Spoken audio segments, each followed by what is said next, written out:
Hey there, Will here. I've been watching some of these videos on uh, YouTube about people that are worried about AA is a cult. And when I first got to AA, I kind of felt that way too at first. But once I got in AA and got active and got involved and went to meetings and got a sponsor and worked the steps and did everything I was supposed to do, whatever my sponsor told me to do, my life got a lot better. Okay. It wasn't better before I got to AA. I guarantee you that.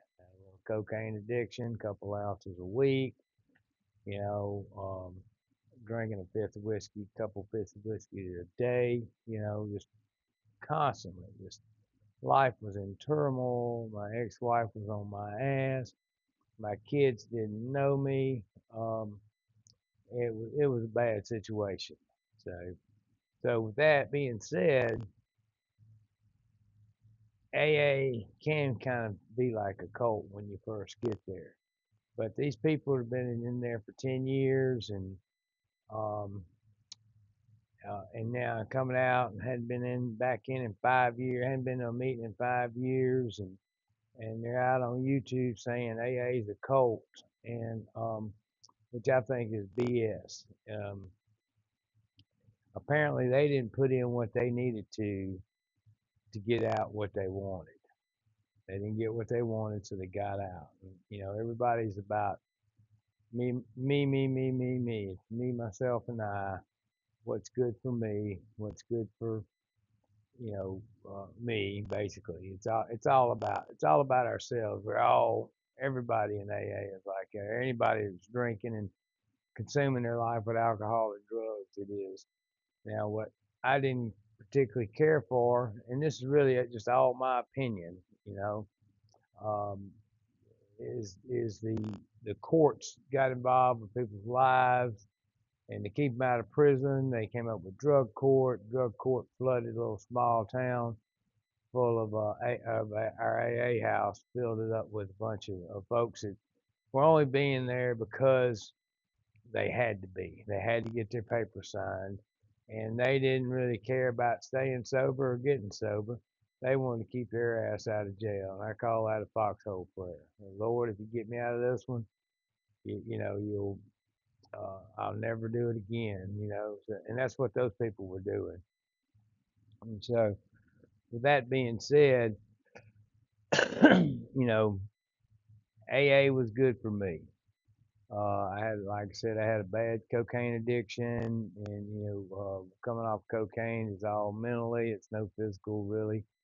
But it was the drinking. I got sober on December the 26th, 1996. It's 28 years ago, and by the grace of God, and the program of Alcoholics Anonymous, I hadn't had to take a drink or a drug since. So, with that being said, AA does work. It worked for me. Okay, I went to treatment. Didn't have insurance, so they were paying. I was paying cash to go to treatment, and that was not you know, luckily I had the money to pay for it.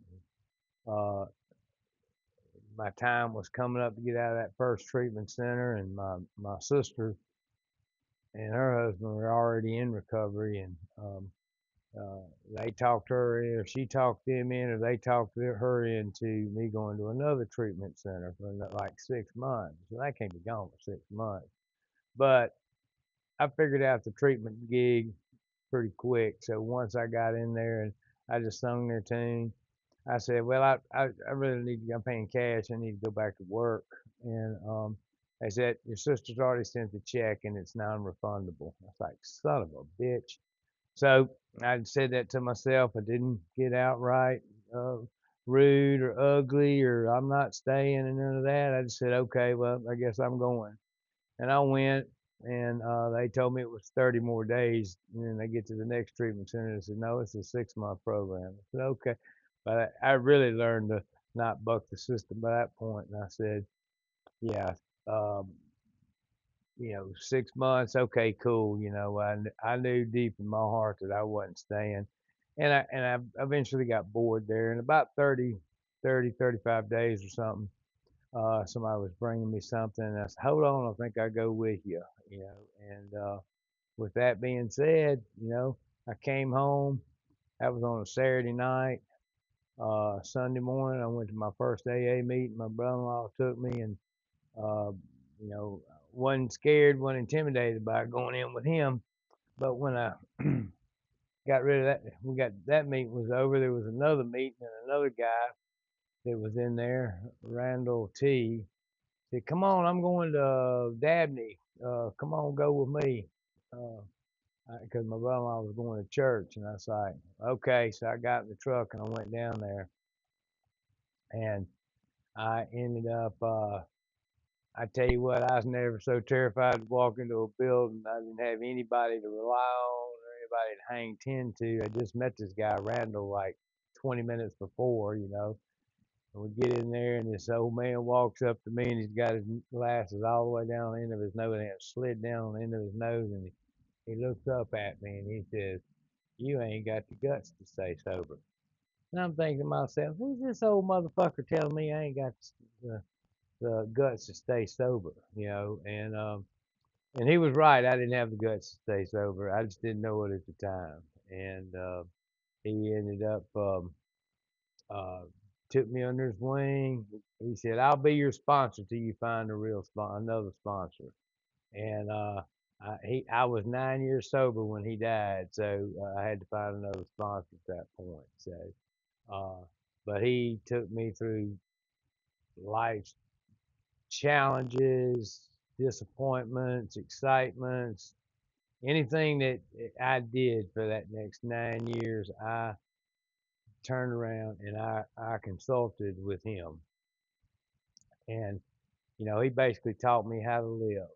So it's getting into about 7.5 minutes. I don't want to get these too long. I'll pick up another one where we left off here. But if you like it, if you like what I've got to say, like and subscribe and share it with others. And I'm just here to share my experience, strength, and hope, and what the program's done for me. And so with that, I'll get out. I'll sign off now. And thank you for watching. Bye bye.